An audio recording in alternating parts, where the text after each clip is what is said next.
Mga masadya nga eksena sa hinampang sa piyesta sa isa ka sitio sa Leganés na saksihan ni alias Canor. Ang iyang mga istorya, tutukan ta.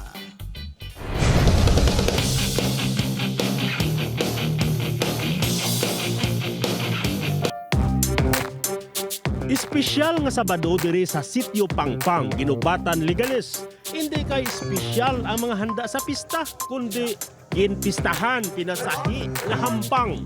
Ining isa kondisyon na sa Okbo Luyag magpabida. Madalayhan sa porma ang kadalagan ukon mauli nga napaslawan. May pa-time out pa.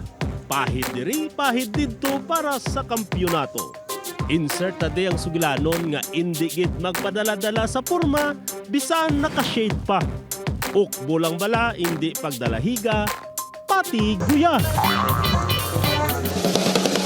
Diri sa unhan pinasahi naman nga boxing. Dapat alisto hindi lang sa kamao, preparado pati tuhod mo. Pero ang mas gindugukan, original nga boxing. Kabado man ang iban nga mapusangan, inomol ni Pacman. Importante diskarte. Pwede ibayaw-bayaw ang kamot, basi pa lang kontra mapatalang. Pwede bala madala sa pasaot-saot? Take note, hindi bala ini dance sports, boxing ni Noy.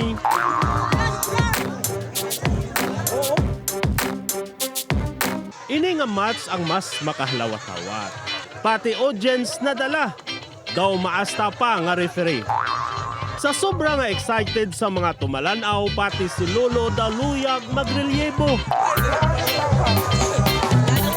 Sa tunga sa makahalamot nga mga eksena, ini nga pahampang may madalom nga handom.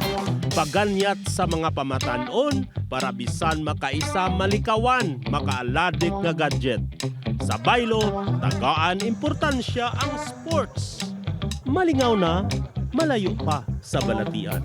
There is something for children to enjoy other than cell phones. Ako si alias Canor, hindi alaskador, apang naghatag istorya nga malingawan ta.